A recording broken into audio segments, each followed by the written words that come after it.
सर्वांना नमस्कार. सीपीआर पुणे तर्फे आजच्या वेबिनारमध्ये हजर असलेले सर्व अधिकारी आणि अंमलदार मी यांचे स्वागत करते.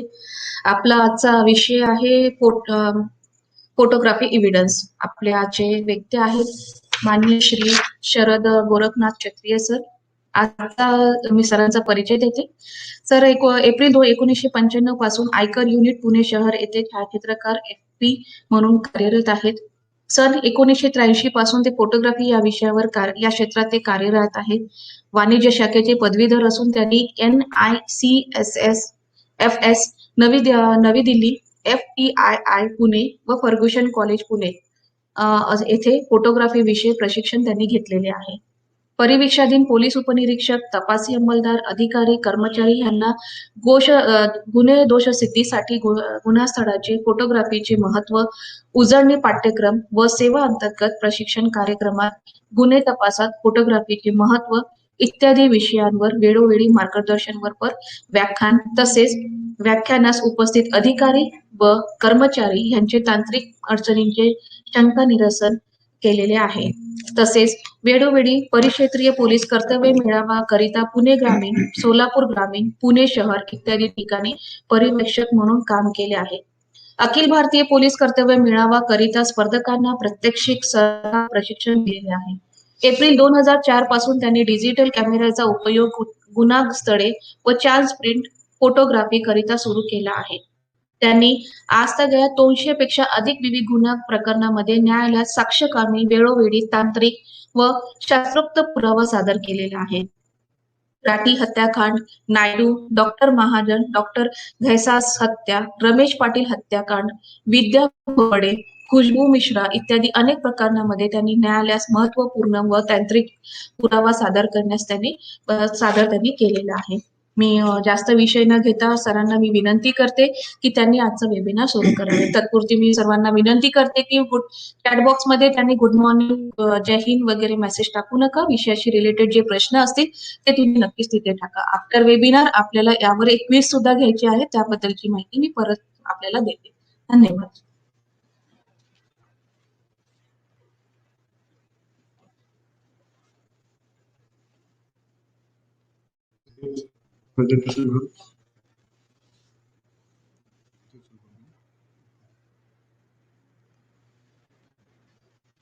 नमस्कार, फोटोग्राफर शरद क्षत्रिय. पहिल्यांदाच ऑनलाईन वेबिनारला उपस्थित राहिलेलो आहे. खरं बघितलं तर समोरासमोर जे लेक्चर्स होतात त्यावेळेस समोरचा रिस्पॉन्स, आपण जे बोलतोय त्याचा कित्येक अधिकारी किंवा अंमलदारांना उपयोग होतोय किंवा त्यांचे चेहऱ्याचे एक्सप्रेशन, त्यांचे प्रश्न याच्यावरून आपण पुढे बोलत जातो. त्यावेळेस कसं होतं, हे लेक्चर पेक्षा इंटरॅक्शन जास्त होतं.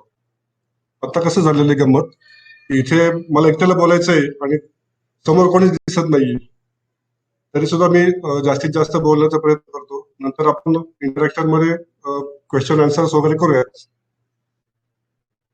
माझा विषय आहे photographic evidence.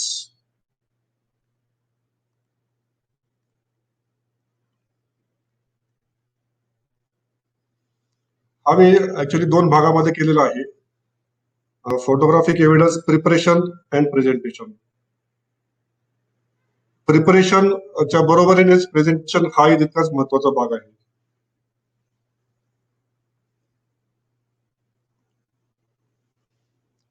Photograph, picture is worth 1000 words. साधारणपणे एक फोटोग्राफ आपण बघितला तर एका फोटोचं वर्णन थोडक्यात बघितलं आपण एक पंचनामा ज्यावेळेस करतो घटनास्थळाचा म्हणा किंवा अजून दुसरा कुठला पंचनामा ज्यावेळेस करतो, पंचनाम्यामध्ये साधारण पाठपोट जर पानं पकडली तर 1.5 पानामध्ये होतो. एका पानामध्ये 300 शब्द जर पकडले आपण तर साधारण 900 ते 1000 शब्दापर्यंत तो पंचनामा होतो. ज्यावेळेस एखादा फोटोग्राफ आपण काढला स्थळाचा आणि तो पंचनाम्याशी क्रॉस त्यावेळेस लक्षात येतं की आणि फोटोग्राफ हे तंतोतंत जुळत आहेत. त्यासाठीच म्हटलं जातं की a picture is worth 1000 words. आपण फक्त पोलीस फोटोग्राफीच्या दृष्टीने हे बघतोय.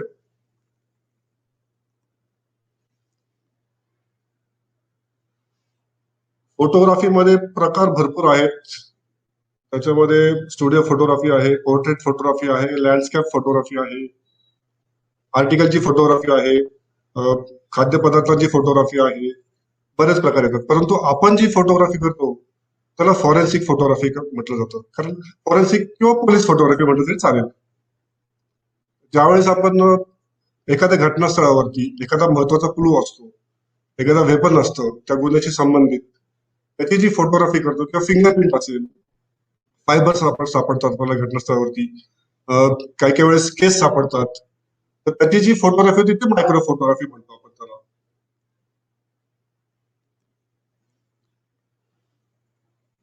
आता पोलीस मॅन्युअल मध्ये भाग 3 पान क्रमांक 470 ते 472 वरती पोलीस फोटोग्राफरला कसं बोलवायचं याच्याबद्दल डिटेल्स 2 ते 3 पानामध्ये दिलेलं आहे. त्याच्या थोडक्यामध्ये याच्यामध्ये मी घेतलेलं आहे स्लाइड मध्ये. पोलीस छायाचित्रकार किंवा सहाय्यक छायाचित्रकार हे गुन्हे कार्यप्रणाली केंद्राला सल्ला, त्यांना बोलवण्यासाठी आपण कंट्रोल मार्फत किंवा समक्ष फोन करून बोलवू शकतो. बहुतेक ठिकाणी कर्मचारी किंवा अंमलदारांच्या संख्येअभावी एकच फोटोग्राफर काम करत असतो. त्यावेळेस त्यांना दिवसाही काम करावं लागतं, रात्रीही काम करावं लागतं. प्रत्येक वेळेस रात्रीचा कॉल असतो असं काही नाही. परंतु गुन्हे घडताना असं काही वेळ ठरली जात नाही की दिवसा करायचा गुन्हा किंवा रात्रीच करायचा आहे किंवा एकच फोटोग्राफर उपलब्ध आहे म्हणून दिवसाच गुन्हा करायचा, असं काही नाही होत. त्यामुळे रात्रीच्या वेळेस सुद्धा आपण फोटोग्राफर्सना बोलवू शकतो. त्यासाठी ते उपलब्ध होतात, फक्त ते घरी असतात उपलब्ध. आता हे त्याच्यामध्ये जी पोलीस छायाचित्रकार आहे त्याची जी कर्तव्य आहेत ती सुद्धा ह्या मॅन्युअल मध्ये आपल्याला सांगितलेली आहेत. आता ह्याच्यामध्ये जे सांगितलेले आहेत गुन्हे कार्यप्रणालीतील केंद्रातील सर्व नोंद झालेले ह्या सगळ्या लिस्ट मध्ये महत्वाचे जे आहेत गुन्ह्यांचे घटनास्थळ, तिथून मिळून आलेले बोटांचे ठसे, ह्याच्या संदर्भात आपल्याला हे फार महत्वाचं आहे. घटनास्थळांच्या बाबतीत नॉर्मली काय होतं की घटनास्थळी कोणी सुद्धा कॉल देतो, परंतु पोलीस मॅन्युअलच्या नियमाप्रमाणे एकतर तो अधिकार पीआय अँड अभाव किंवा पीआय जर अनुपस्थित असतील तर एपीआय यांना तो अधिकार आहे. आता कोणत्या कोणत्या ठिकाणी बोलवलं पाहिजे, तर ज्यावेळेस खुनाचा अपराध घडला असेल इमारतीच्या आतमध्ये त्या प्रकरणात, आणि विशेषतः जेव्हा झटापटीचे खुना असतील, जेव्हा असामान्य अथवा उल्लेखनीय गुन्हे कार्यप्रणाली वापरली असेल अशा महत्वाच्या घरफोडीच्या प्रकरणामध्ये, बनावट चलनाचं जे प्रकरण असेल त्याच्यामध्ये बोलू शकतो, गंभीर रहदारीचे जे अपराध असतात त्या ठिकाणी बोलू शकतो. परत दमट मातीसारखे धारणाशक्ती असलेल्या पदार्थांमध्ये पायाचे ठसे स्पष्टपणे आढळून आले असतील अशा प्रकरणात. फूड कास्टिंगच्या बद्दल बहुतेक फिंगरप्रिंट ब्युरो मधले लोक जास्त डिस्क्रिप्टिव्ह हे सांगू शकतील.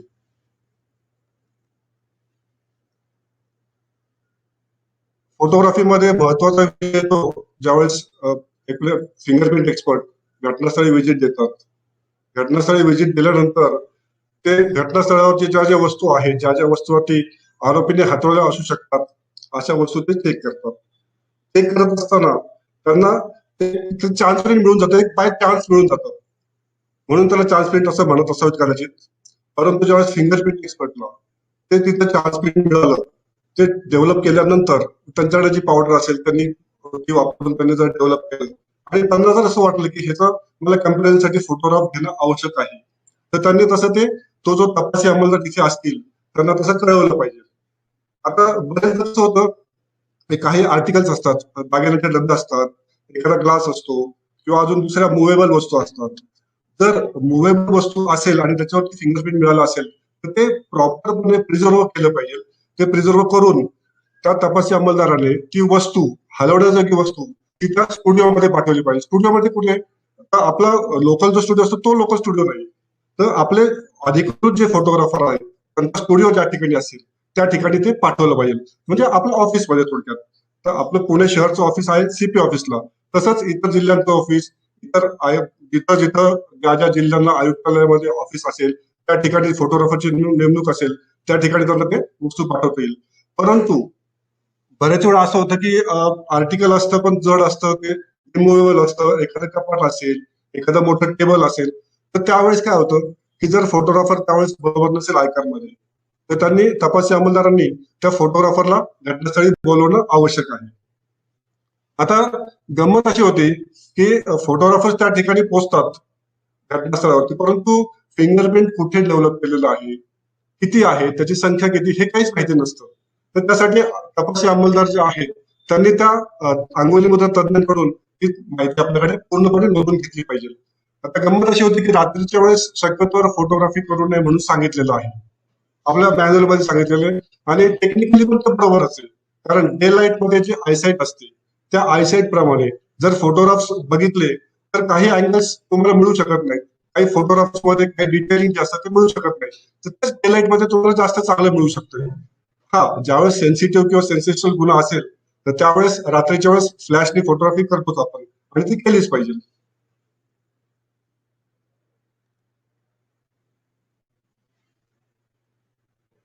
बंदुकींच्या गोळ्या झालं, हत्याराची धार, की ज्या हत्यारामुळे तो जो समोरचा माणूस आहे किंवा जो मयदेसम आहे तो मरू शकतो, अशा हत्याराची धार, त्याचं बारीक मायक्रो फोटोग्राफी होणं आवश्यक आहे. बंदुकीची गोळी झालं, त्याचं जे रिकामं कार्ट्रिज असतं त्याच्यावरून आपल्याला कुठल्या मेकची आहे गोळी, कुठलं बंदूक आहे, हे सगळं आपले फॉरेन्सिक एक्सपर्ट आहेत ते त्याचा अभ्यास करू शकतात. त्या दृष्टीने त्याची मायक्रो फोटोग्राफी, त्याची सविस्तर तपासणी करण्यासाठी करणं आवश्यक आहे. आता गुन्हेगारांसाठी असतं. सध्या तर फोटोग्राफीचा त्याच्यामध्ये वापर होत नाहीये, परंतु त्याच्यामध्ये दुरून टेलिफोटो जी झूम लेन्स असते त्या भिंगाद्वारे दुरून अंतरावरून छायाचित्र घेण्यासाठी त्याचा वापर आपण करू शकतो. आता त्याच मॅन्युअलमध्ये असं सांगितलेलं आहे की छायाचित्र काढण्याची वस्तू जर स्टुडिओमध्ये पाठवणे शक्य असेल तर छायाचित्रकारास घटनास्थळी बोलवण्याची काही आवश्यकता नाहीये. परंतु जर मुव्हेबल आर्टिकल असेल आणि इमुव्हेबल आर्टिकल असेल तर बोलवण्यात आल्यानंतर छायाचित्रकाराने त्वरित घटनास्थळी गेलंच पाहिजे. तर त्याने त्यासाठी बसने म्हणा, लोकलने म्हणा, या पोलीस व्हेकल जे असेल अशी काही वस्तू किंवा स्वतःची गाडी किंवा टॅक्सी, रिक्षा, जे काही उपलब्ध होईल त्याने त्या घटनास्थळी पोहोचलं पाहिजे. जसं अगोदर सांगितलं की दिवसाच्या वेळी जरी छायाचित्रण करणे सोपे असले तरी तातडीच्या आणि महत्वाच्या प्रकरणात, म्हणजे सेन्सिटिव्ह आणि सेन्सिटिव्ह केसेस असतील त्यावेळेस, रात्रीच्या वेळेस जर असेल तर त्यावेळेस आपण फ्लॅश लाईटने छायाचित्र घेतली पाहिजेत. बरेचदा कसं होतं की गुन्ह्याच्या घटनास्थळावरती बोटांचे ठसे घेताना बऱ्याच वेळा असं लक्षात येतं की कुठल्या ठिकाणी प्रिंट मिळालेलं आहे किंवा कोणत्या घरात मिळालेलं आहे. ह्याच्यासाठी एक सविस्तर छायाचित्र, एक जनरल फोटोग्राफ किती लोकेशन ट्रेस करू शकेल, कोणत्या ठिकाणी ते प्रिंट मिळालेलं आहे, त्याचा भविष्यात कधी उपयोग होऊ शकतो, त्यासाठी एक साधारण छायाचित्र घेतलंच पाहिजे आपण. गंमत काय होते प्रत्येक वेळेस की आता आयकर मला वाटतं 14 जिल्ह्याला आहेत, परंतु इतर ठिकाणी त्यांनी काही अंमलदारांना नेमणूक केलेलं आहे तिथे. तर ते अंमलदार काम करत असताना बऱ्याच वेळा काय होतं की ते काम होत नाही त्यांना यायला जायला, किंवा त्यांना आपण काहीतरी व्यवस्था करतो, परंतु काम झाल्यानंतर परत त्यांना सोडण्याची आपण काही विचारच करत नाही. तर विचार कसा असा केला पाहिजे की त्यांना घेऊन आल्यानंतर त्याच जबाबदारीने आपण त्यांना परत सोडलं पाहिजे. कारण संबंध कधी येतो, घटनास्थळाची फोटोग्राफी झाल्यानंतर त्यांचा संबंध डायरेक्ट कोर्टामध्येच येतोय, किंवा दुसरा कुठला घटनास्थळाची फोटोग्राफी करायची असेल तरच त्यांचा संबंध येतोय. छायाचित्र अभिलेखामध्ये महत्वाच्या गोष्टी आहेत. किती वर्षांसाठी त्यांनी ते सेव्ह करून ठेवलं पाहिजे. गुन्हे आणि अपघातांची छायाचित्र यातला महत्वाचा विषय आहे, किंवा अनोळखी मृत इसमांची छायाचित्रे. तर गुन्हे आणि अपघातांची छायाचित्रे त्यांनी सांगितलेलं आहे 5 वर्षापर्यंत ते ठेवलं पाहिजे जपून. परंतु बऱ्याच केसेस अशा असतात की 4-5 वर्षानंतर सुरू होतात, त्यामुळं एवढ्या लवकर आपल्याला ते त्याचा नाश करणं शक्य होत नाही.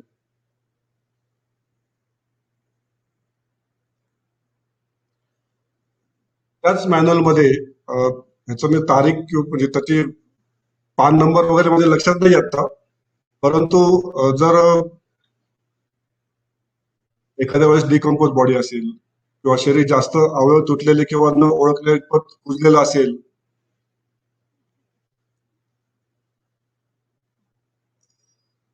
तर अनोळखी शरीराची छायाचित्रे काढू नयेत असं आपल्या मॅन्युअलमध्ये सांगितलेलं आहे. आता सामान्यपणे शरीर बसलेल्या अवस्थेत करून फक्त डोके व खांदे यांचे छायाचित्र काढणे आवश्यक आहे. नॉर्मली काय करतो आपण, घेताना पूर्णच फोटोग्राफ घेतो, त्याचा काही उपयोग होत नाही.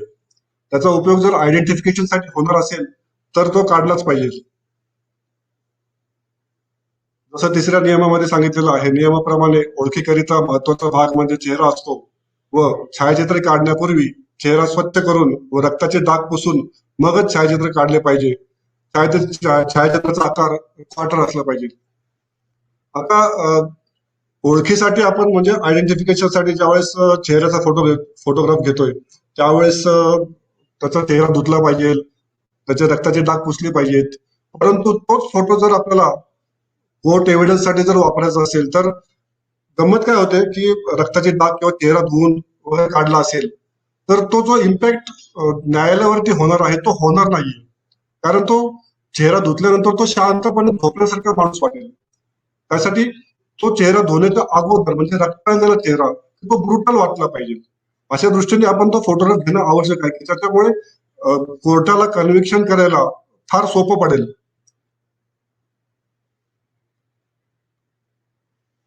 आता डिकम्पोज बॉडीमध्ये कुजलेलं मृत शरीर असेल की जे किळसवान आहे, त्यामध्ये ओळखीकरिता त्याची फोटोग्राफी करून काहीच उपयोग होणार नाहीये, तर अशा ठिकाणी ते घेणं काहीच अर्थ नाही. परंतु जर त्या छायाचित्राद्वारेच ओळख पटण्यास खरी मदत होणार आहे असे जर वाटलं आणि ह्याच्यासाठी पोलीस अधीक्षक म्हणा किंवा उपविभागीय पोलीस अधिकारी यांनी व्यक्तिशः आदेश दिले असतील तरच त्याची फोटोग्राफी करावी आणि त्याच्यावरती पुढचं जे आपल्याला काही ऍक्शन घ्यायची आहे ते आपण घेऊ शकतो.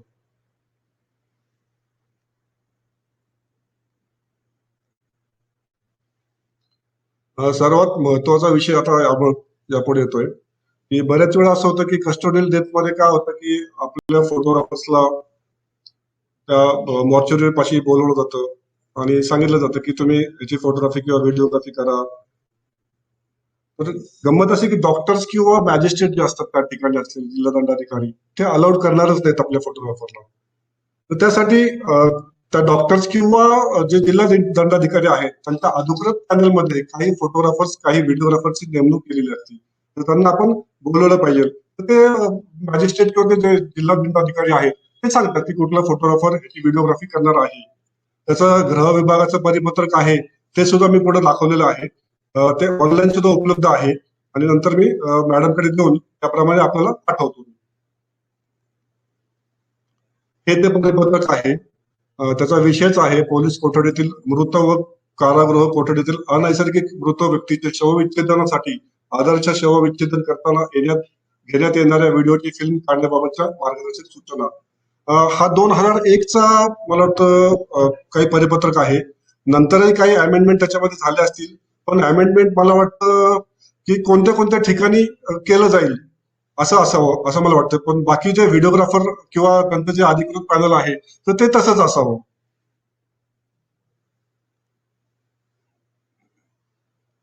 जसं सुरुवातीला म्हटलं की फोटोग्राफीमध्ये भरपूर प्रकार आहेत आणि आपण जी करतो ती फॉरेन्सिक किंवा पोलीस फोटोग्राफी आहे. तर फोटोग्राफी हा पोलीस कामाचा एक भागच म्हटलं तरी चालेल आपल्याला, किंबहुना तो भाग आहेच आपल्या फोटोग्राफीचा. कारण फोटोग्राफी आणि पंचनामा किंवा घटनास्थळी आपण जे जे काही डॉक्युमेंटरी काम केलेलं आहे त्याच्याशी हे कोरिलेटेड आहे. आता घटनास्थळाची फोटोग्राफी याच्या करण्यामागे काही उद्देश असतील, तर ह्याचा मूळ उद्देश काय आहे, म्हणजे जी बाहेरची फोटोग्राफी केली जाते की पोर्ट्रेट फोटोग्राफी, लँडस्केप फोटोग्राफी किंवा जी प्रोफेशनल फोटोग्राफी जाते फूड साठी असू देत किंवा अजून माणसांची पोर्ट्रेट फोटोग्राफी असू देत, एखाद्याची प्रोफाईल करण्यासाठी फोटो केलेली फोटोग्राफी असू देत, त्याच्यामध्ये आणि आपल्या फोटोग्राफीमध्ये बराचसा फरक आहे.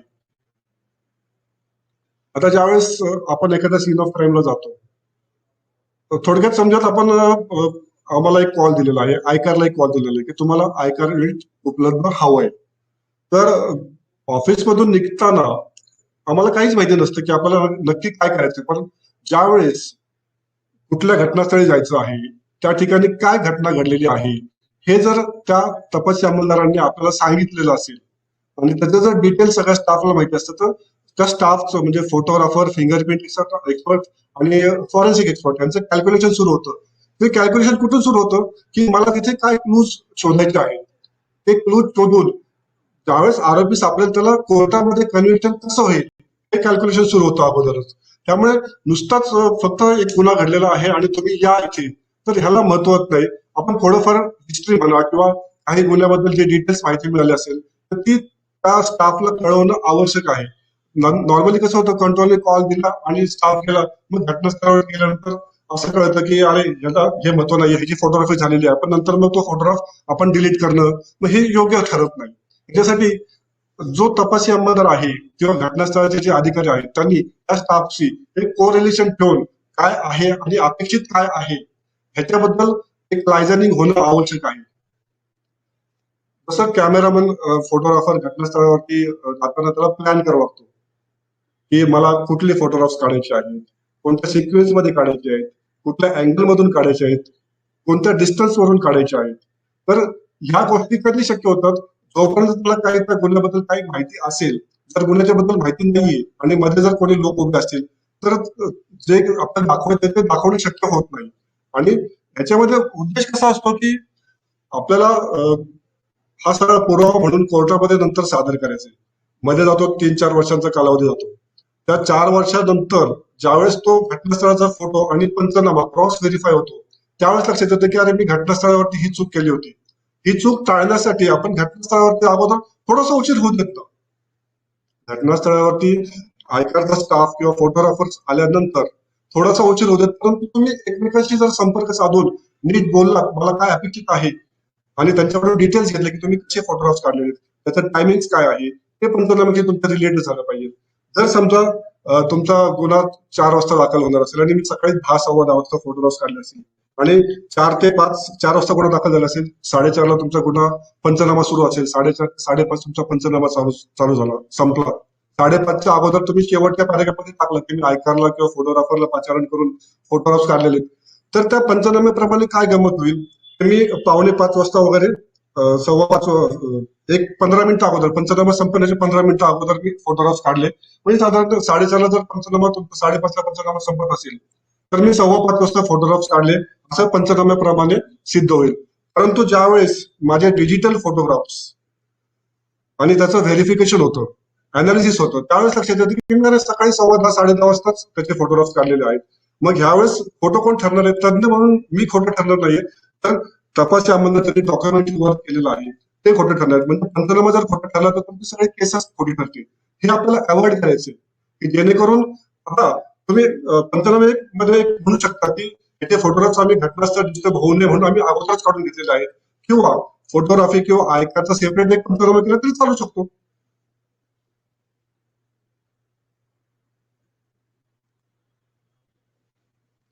आता घटनास्थळाचे फोटोग्राफ्स घेताना आपला उद्देश काय असतो, एक क्रिएट अ परमनंट रेकॉर्ड. त्या ठिकाणी घटनास्थळावरती कुठल्या कुठल्या वस्तू काय काय पडलेल्या आहेत, तर त्याच्या पद्धतीने एक सिक्वेन्स किंवा एक जनरल फोटोग्राफ मध्ये एक लक्षात येतं की कुठलं घटनास्थळ आहे, मी काय काय डिटेल्स घेणार आहे. दुसरा मुद्दा येतो असा की अॅक्युरेसी ऑफ द इव्हेंट्स. म्हणजे बरेच वेळा काय होतं की आपल्या लिखाणामध्ये डॉक्युमेंटरी वर्क मध्ये एखादा चाकू समजा घटनास्थळावरती पडला असेल तर त्याचा डिस्टन्स म्हणा किंवा मुघाम काही घेण्यापेक्षा फोटोग्राफमुळे आपल्याला लक्षात येतं की नाही मला इतक्या अंतरावर तो चाकू पडला होता, इतक्या अंतरावरती ते दगड पडलं होतं, इतक्या अंतरावरती ते रक्त पडलं होतं, रस्त्यापासून इतकं अंतर होतं, किंवा एखादा जो लँडमार्क असेल त्याच्यापासून इतकं अंतर होतं, हे आपल्याला कन्फर्म होऊन जातं.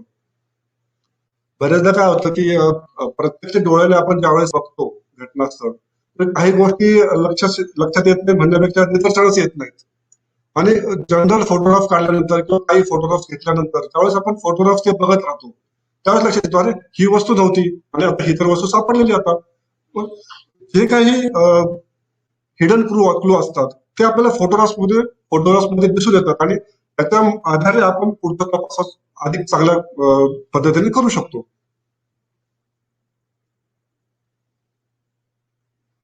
फोटोग्राफद्वारे पण arrive at the correct decisions हे तर बरोबरच होतं.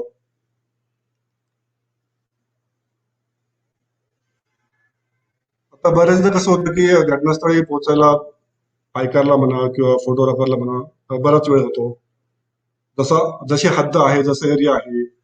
समजा पुण्यातलं एक उदाहरण देतो. मी जर कात्रजला एखाद्या कॉलवरती असेल आणि त्याच वेळेस मला निगडीचा एक कॉल लागला, तर कात्रजचा कॉल पूर्ण करून मी निगडीला पोहोचणार. तेवढ्या वेळात रस्त्यावरती समजा काही घटना घडलेली असेल, तर तिथला मॉब कंट्रोल करण्याच्या दृष्टीने आपल्याला ते 2-3 तास आयकारची किंवा फोटोग्राफरची वाट बघणं शक्य होत नाही. त्यावेळेस मग आयोग काय करू शकतात, स्वतःजवळ ते मोबाईल आहे. मोबाईलमध्ये काढले म्हणण्यापेक्षा मोबाईलमध्ये डिजिटल कॅमेरा प्रोव्हाइड केलेला आहे. मोबाईल मधला जो फोटोग्राफर आहे, नॉर्मली बघितलं तर प्रत्येक जर ऍडव्हान्स मोबाईल वापरणारा प्रत्येक जण हा फोटोग्राफरच आहे म्हटलं पाहिजे. कारण फोटोग्राफर पेक्षा चांगला फोटो हा तो मोबाईल धारक काढतो. हे बरेच वेळा आपण डीपी वरून म्हणा, स्टेटस वरून म्हणा बघतो. तर आपल्या मोबाईलमध्ये जर त्या ठराविक अँगलमध्ये, ठराविक क्लोजअप मध्ये थोडस स्थिर हात ठेवून जर फोटोग्राफ्स काढले आणि तुम्ही तो सीन हलवू शकता. समजा डेड बॉडी हलवली की बऱ्याच गोष्टी तुमच्या कमी होऊ शकतात. जर सीन ऑफ क्राईमवरची गर्दी टाळण्यासाठी पटकन आपल्या जवळच्या मोबाईलमध्ये जवळचा एखादा स्टुडिओवाला असेल किंवा मोबाईल असेल आपला स्वतःचा, तर तिथनं फोटोग्राफ्स काढून तो सीन आपण रिकामा करून पुढच्या कामासाठी बऱ्यापैकी मदत होते आपल्याला. त्यावेळेस आवश्यकता असेल, आता चान्स प्रिंटच्या वेळेस तर आम्ही स्केल लावतोच. कारण चान्स प्रिंट त्याच्या डिटेलिंग फिंगरप्रिंट एक्सपर्ट सांगू शकतील. परंतु स्केलमुळे काय होतं की त्याच्या ज्या रिजन्स असतात त्या सेम साईज आपण देऊ शकतो. कम्पॅरिझन करायला ते बऱ्यापैकी सोपं पडतं. परंतु फक्त चान्स प्रिंटच नाही, तर एखादी इंजुरी असेल, म्हणजे एखादी डेड बॉडी असेल, डेड बॉडीला इंजुरी की ज्या इंजुरीमुळे तो फेटल किंवा ब्रुटल इंजुरी असते आणि त्या इंजुरीमुळे तो मरू शकतो माणूस, हे सिद्ध होत असेल, तर त्यावेळेस आपण तिथे स्केल लावून त्याची लेंथ आणि विड्थ सांगू शकतो. त्याची डेप्थ सांगता येणं कठीण होतं. परंतु एखादा फोटोग्राफ भरपूर झाला स्केल लावून, काय ह्याच्यामुळे आपण सिद्ध काय करू शकतो की आम्ही टेप लावून प्रत्येक ह्याची मोजमाप घेतलेली आहे. ज्यावेळेस फिंगरप्रिंटची फोटोग्राफी घेतोय किंवा छोटे छोटे क्लूज असतात, म्हणजे जसं सुरुवातीला म्हटलं फायबर्स म्हणा किंवा एखादं वेपन म्हणा, छोटं वेपन असेल किंवा केस असतील, फिंगरप्रिंट असेल, ह्याची फोटोग्राफी करण्यासाठी क्लोजअप लेन्स किंवा मॅक्रो लेन्स, मॅक्रो फिल्टर असणारी लेन्स आपण वापरू शकतो. ती उपलब्ध होणं आवश्यक आहे.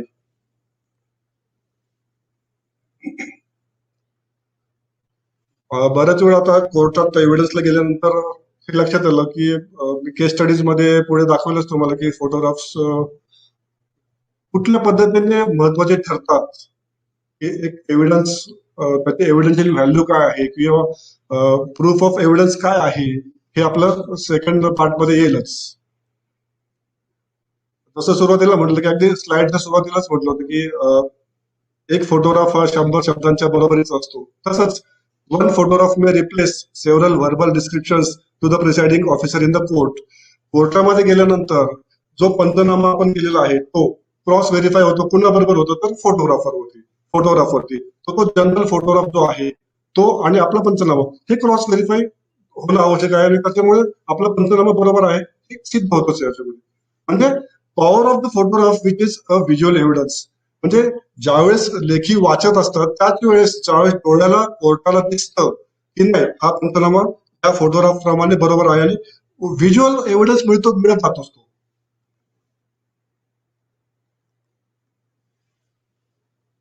डॉक्युमेंट केस साठी सीआयडीला सेपरेट त्यांचं हँडरायटिंग ब्युरो आहेच. सिटीला म्हणा किंवा आपल्याकडे ऐकायला त्या ठिकाणी पाचारण केलं जात नाही. परंतु प्रत्येक डॉक्युमेंट केस आहे जी किंवा हँडरायटिंगची केस आहे ती एव्हिडन्सच्या दृष्टीने, फोटोग्राफिक एव्हिडन्सच्या दृष्टीने फार महत्त्वाची ठरते, आणि ती त्याला सपोर्ट मिळतोच बऱ्यापैकी.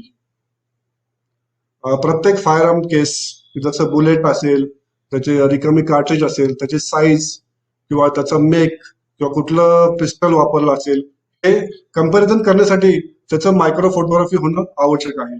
कोर्टामध्ये तर त्याचा व्हॅल्यू आहेच, परंतु कोर्टाबरोबरच ज्यावेळेस फॉरेन्सिकला आपण ते कंपॅरिझनला पाठवतो त्यावेळेस फॉरेन्सिक एक्सपर्ट त्या फोटोग्राफ्स वरून त्याचे मेजरमेंट करू शकतो. तो त्याचा मेक वगैरे बाकीच्या गोष्टी सांगू शकतो, सगळ्या डिटेल्स. अशा पद्धतीने फोटोग्राफी ही आपल्या पोलीस वर्किंगचे भागच आहे.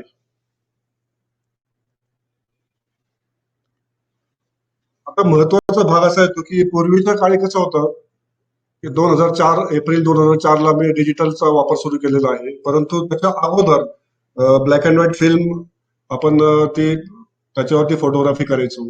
त्याच्यामध्ये डेट टायमिंग किंवा बाकीचा जो एक्झिट डेट असायचा, मेटा डेट असायचा, तो येत नव्हता. स्वतःच आपल्या स्वतःची डार्क रूम होती आपल्या ऑफिसची. त्याच्यामध्ये आपण तो रोल डेव्हलप करायचो, त्याचं प्रिंटिंग बनवायचो. परंतु आता काय झालंय, डिजिटल फॉर्मॅटमध्ये असल्यामुळे तो डिजिटल फोटोग्राफची जर सॉफ्ट कॉपी बघितली की त्याला टॅम्परिंग झालेलं नाहीये, काही एनहान्समेंट केलेलं नाहीये. नॉर्मली आपण एनहान्समेंट किंवा टॅम्परिंग काही करतच नाही, कारण जसा कॅमेरामधून फोटोग्राफ आलेला आहे तसाच्या तसा आपण सबमिट करतोय. तर पूर्वीचं कसं व्हायचं की ज्यामध्ये आपण स्वतः डेव्हलपिंग करायचो, स्वतः प्रिंटिंग करायचो, त्यावेळेस थोडंसं टायमिंग मागे पुढे झालं तर चालायचं, म्हणजे डॉक्युमेंटरी वर्क आणि आपलं प्रत्यक्षात फोटोग्राफी. परंतु डिजिटल फोटोग्राफीमुळे हा एक ऍडव्हान्टेज म्हटला पाहिजे की आपल्याला जी फोटोग्राफरला पण माहिती नाहीये की किती वाजता काढलेला आहे, कोणत्या तारखेला काढलेला आहे. जर आपल्या कॅमेरामधील लोकेशन टॅब डेटा चालू असेल, जीपीएस अवेलेबल असेल, तर लॉंजिट्यूड आणि लॅटिट्यूड सुद्धा मिळून जाऊ शकतं. हा एक्झिप डेटाच होतो. तर एक्झिपचं नाव काय एक्सचेंजेबल इमेज फाईल फॉर्मॅट आहे. तर हा एक्झिप डेटाचा वापर जसं डिटेलिंग फोटोग्राफचं डिटेलिंग देण्यासाठी येतो, तसंच लॉंजिट्यूड आणि लॅटिट्यूडचा वापर असा केला जातो आपल्याला. अगोदर काय व्हायचं की आम्हाला बरोबर एक पेनने किंवा काही लक्षात ठेवणं की मी कुठल्या ऍपर्चर वरती, कुठल्या व्हाईट बॅलन्स वरती, कुठल्या शटर स्पीड वरती तो फोटोग्राफ काढलेला आहे.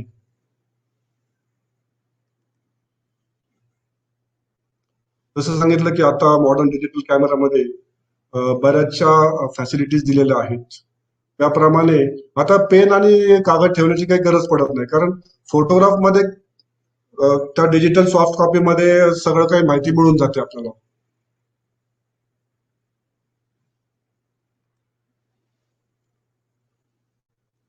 नॉर्मली घटनास्थळाची फोटोग्राफी म्हणा किंवा चान्समेंटची फोटोग्राफी करा, हे रॉ फॉर्मॅटमध्ये केली पाहिजे असं सजेशन आहे. परंतु ते रॉ इमेजेस ह्या काही ठराविक सॉफ्टवेअरमध्येच त्या ओपन होतात, आणि ते सॉफ्टवेअर्स लिगल सॉफ्टवेअर्स आपल्याकडे असतात किंवा नसतात. प्रत्येक ठिकाणी असेलच असं नाहीये. तर ते रॉ इमेज जर ओपनच होत नसेल तर फोटोग्राफीचा उद्देशच आपला सिद्ध होत नाही. रॉ इमेज घेण्यामागचा उद्देश असा असतो की त्या रॉ इमेज मध्ये काही बदल केला जाऊ शकत नाही, आणि जो काही बदल केलेला आहे तो बदल आपण स्टोअर केला जातो. त्या स्टोअर केलेल्या इन्फॉर्मेशन द्वारे तो केलेला बदल काय आहे तो कोर्टाला आपण सिद्ध करून दाखवू शकतो. तर फक्त ह्या रॉ इमेज आपण सध्या काढत नाही, परंतु त्याचे काही सॉफ्टवेअर्स ऑनलाईन उपलब्ध आहेत, काही फ्री आहेत, काही पेड आहेत. तर जसं एक्झिट मध्ये सांगितलं तसंच कॅप्चर एनएक्सडी म्हणजे निकॉनच्या ज्या रॉ फाईल्स असतात किंवा जेपेक फाईल असतात, तर त्याच्याबद्दलची जी इन्फॉर्मेशन आहे टॅम्पर न केलेली, एनहान्स न केलेली, ती इन्फॉर्मेशन तो सगळी देतो आपल्याला. एक्झिट डेटा व्ह्यू करण्यासाठी सुद्धा ऑनलाईन बरेच सॉफ्टवेअर्स आहेत. जसं म्हटलं अगोदर तसंच काही पेड आहेत, काही फ्री आहेत. आता एडिट शक्यतो करूच नाहीत. एडिटचे सॉफ्टवेअर मिळतात का ते मला माहिती नाही, पण कसं होतं कोर्टाला आपण जे सादर करतो आहोत त्याच्यामध्ये एनहान्समेंट टॅम्परिंग नाहीच होणार आहे. त्याच्यामुळे ज्यावेळेस डिफेन्स लॉयर तो सॉफ्ट कॉपी चेक करणार आहे, तो चेक करतो म्हणजे काय करतो की एक्झिट डेटाच बघणार त्याचा, की तुम्ही काढलेलं टायमिंग आहे का बरोबर, त्याचं शटर स्पीड आहे का, त्याचं घटनास्थळ, त्याचं लोकेशन ते बरोबर आहे का. लोकेशन जर समजा आपले लोकेशन टॅग असेल तर त्याला लॉंजिट्यूड लॅटिट्यूड मिळून जातो.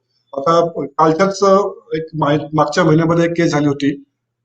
त्याच्या एव्हिडन्सला डिफेन्स लॉयरने प्रश्न विचारला होता की याच्यामुळे तुमचं घटनास्थळाचं किंवा लोकेशन ते कळून येत नाही.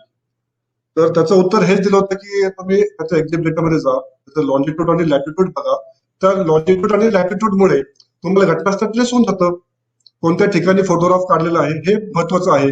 आणि लॉंजिट्यूड लॅटिट्यूडची जी माहिती मिळते तर ती आपल्या काही ठराविक किंवा ऍडव्हान्स कॅमेरे जे आहेत त्याच्यामध्येच ती पुरवलेली आहे. परंतु बहुतेक मोबाईलचा जो डिजिटल कॅमेरा आहे त्याच्यामध्ये ही फॅसिलिटी दिलेली आहे. फक्त ती आपण ऑन ठेवणं आवश्यक आहे. म्हणजे जसं म्हटलं मी, लोकेशन टॅब हे स्विच ऑन केलं पाहिजे. जर आपल्याला तारीख आणि वेळचा स्टॅम्प आवश्यक असेल आणि त्याची फॅसिलिटी त्या मोबाईलमध्ये असेल तर ती सुद्धा प्रत्येक फोटोवरती येणं आवश्यक आहे. बऱ्याच वेळा हा प्रश्न विचारला जातो की तुमच्या फोटोमध्ये डेट आणि टायमिंग नाहीये, परंतु जर ती प्रिंट स्टॅम्प त्या फोटोवरती आला असेल तर तो एक प्रश्न अवॉइड केला जातो. एवॉइड केल्याने इन सेन्स की तिथं जर तारीख आणि वेळ असेल तर तुमचं त्यांना विचारण्याची गरज पडणार नाही. ते सिद्ध होतं की ज्या वेळेला काढलेलं आहे. कारण एक्झिट डेटा हा पुढचा प्रश्न आहेच आहे. जरी समजा टाइम स्टॅम्प नसेल, डेट स्टॅम्प नसेल, तरी एक्झॅक्ट डेटामध्ये ते डिटेल्स मिळू शकतात.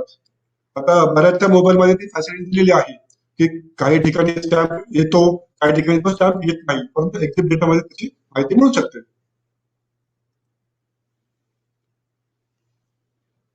डिजिटल डेटा बद्दल ज्यावेळेस आपण डिजिटल एव्हिडन्स साठी जातो त्यावेळेस पहिला प्रश्न हा विचारला जातो की डिजिटल मीडियात तुम्ही फोटोग्राफ्स काढलेले आहेत किंवा डिजिटल काही व्हिडिओग्राफी केलेली आहे तर त्याची तुम्ही हॅश व्हॅल्यू काढलेली आहे का? तर हॅश व्हॅल्यू बद्दल जास्त डिटेलिंग त्याच्यातले एक्सपर्ट जे आहेत तेच सांगू शकतील. परंतु इथे मी बेसिक इन्फॉर्मेशन देतो. कॉम्प्युटरची लँग्वेज जशी बायनरी असते तसंच हे सुद्धा आहे की तुमचं जे फोटोग्राफ आहे, डिजिटल मीडिया जो आहे त्याच्याबद्दल एक अल्फा न्यूमरिक व्हॅल्यू त्या फोटोग्राफची काढली जाते. तर त्याची कॅरेक्टर्स वेगवेगळ्या सॉफ्टवेअरमध्ये वेगवेगळे कॅरेक्टर्स येतात. तर सध्याची जी प्रचलित जी हॅश व्हॅल्यू काढण्याची पद्धत आहे तर ती पुढे येईलच आता. तर त्याप्रमाणे आपण त्याची हॅश व्हॅल्यू काढू शकतो.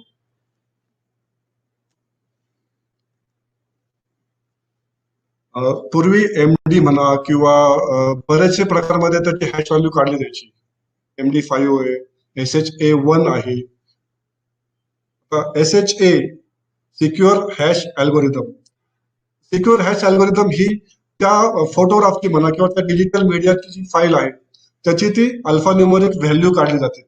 ती ऑटोमॅटिक काढली जाते. आता बऱ्याच वेळा काय होतं की SHA-256 ही सध्याची स्ट्रॉंगेस्ट किंवा चांगली फंक्शन आहे की त्याच्यामध्ये काही टॅम्परिंग किंवा एनहान्समेंट होऊ शकत नाही किंवा वेगवेगळ्या सॉफ्टवेअरमध्ये जरी तुम्ही बघितलं तरी त्याची हॅश व्हॅल्यू काही बदलणार नाही की मी सॉफ्टवेअर बदललं म्हणून त्याची हॅश व्हॅल्यू चेंज झालेली आहे.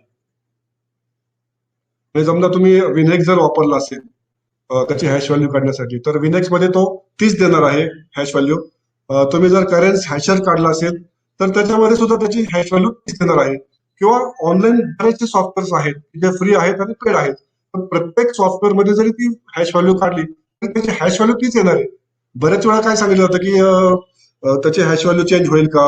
चेंज कशी होणार आहे? तुम्ही जर त्याला टॅम्परिंग केलं असेल, एनहान्समेंट काही केलं असेल तरच त्याची हॅश व्हॅल्यू चेंज होणार आहे.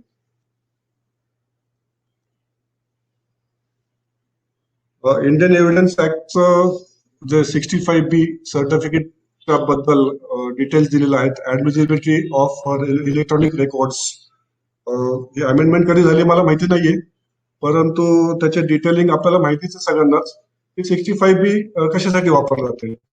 65B मध्ये बऱ्याचशा त्यांनी क्लॉजेस दिलेले आहेत. हे ऑनलाईन सुद्धा मिळतात किंवा आपल्याकडे पुस्तकामध्ये सुद्धा याची माहिती असेल तर 65B बद्दल पुढच्या वेबिनार मध्ये मॅडम कोणी अरेंज करत असेल तर त्याच्याबद्दल ते जास्त सांगू शकतील. किंवा आपले जे लॉ ऑफिसर असतात आपल्या आपल्या आयुक्तालयामध्ये म्हणा किंवा आपल्या जिल्ह्यामध्ये असतात तर ते 65 मध्ये काय असावं आणि काय नसावं त्याच्याबद्दल डिटेलिंग जास्त सांगतील. आता मी काही एव्हिडन्स बद्दल सांगतो. काही ठिकाणी एव्हिडन्सला 65 बद्दलच किंवा त्याच्यावरूनच जास्त डिफेन्स लॉयरनी क्रॉस केलेलं आहे. त्याच्यामध्ये आपल्याला एकतर पोलीस स्टेशन कडून एखादं पत्र आपल्याला मिळालं पाहिजे. ते पत्र आल्यानंतर जो 65 सर्टिफिकेट देणार आहे त्याचं डिटेलिंग म्हणजे तो कसा तज्ञ आहे त्या विषयामधला ह्याच्याबद्दल त्याची माहिती आली पाहिजे. त्यानंतर ज्या फाईल बद्दल अनालिसिस केलेलं आहे त्या फाईलचं अनालिसिसचं पुढच्या पॅरेग्राफ मध्ये यायला पाहिजे आणि सगळ्यात शेवटी हॅश व्हॅल्यू यायला पाहिजे. आता त्याच्यामध्ये एक पॅरेग्राफ असा यायला पाहिजे की आपण कोणत्या पीसी मध्ये तो डेटा स्टोअर केलेला आहे, कोणत्या पीसी मध्ये 65 सर्टिफिकेट तयार केलेलं आहे, ते फोटोग्राफ्स आपण कुठे तयार केलेले आहेत, तुम्ही ज्या ठिकाणी तो डेटा स्टोअर केलेला आहे किंवा ज्या ठिकाणी ते 65 तयार केलेलं आहे त्या त्या संगणकाची ऑपरेटिंग सिस्टीम कुठली आहे, ती लिगल आहे का? लिगल असेल तर त्याची व्हॅल्यू अजून जास्त वाढत जाते. तर लिगॅलिटी जास्त महत्वाची आहे.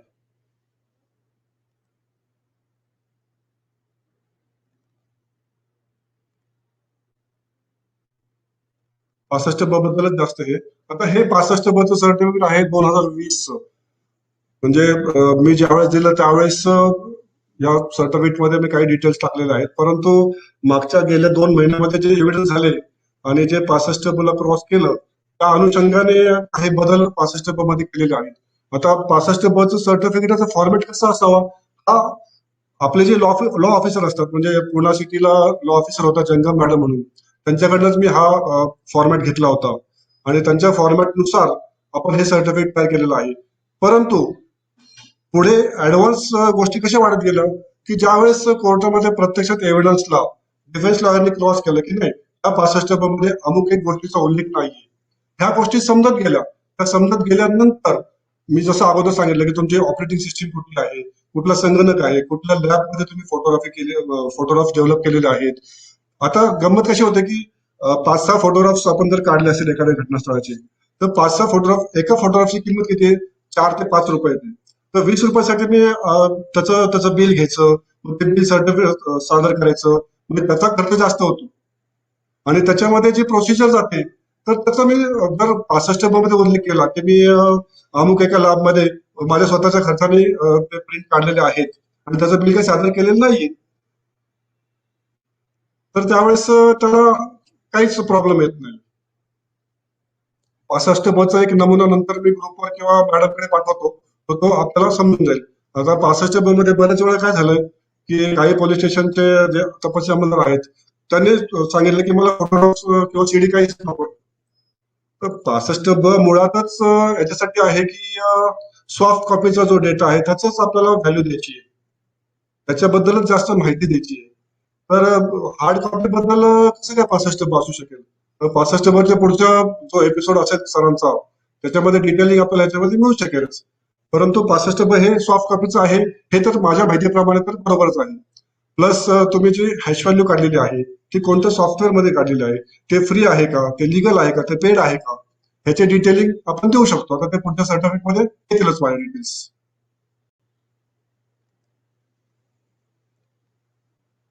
तर काही केस स्टडीज घेऊयात आपण, काही गोष्टी टाळता येण्यासारख्या आहेत. घटनास्थळावरती गेल्यानंतर किंवा त्याच्या डॉक्युमेंटरी वर्क करत असताना प्रत्येकाचा उद्देश हाच असतो की आरोपीला शासन व्हावं, फिर्यादीला न्याय मिळावा, ह्याच उद्देशाने आपण काम करत असतो.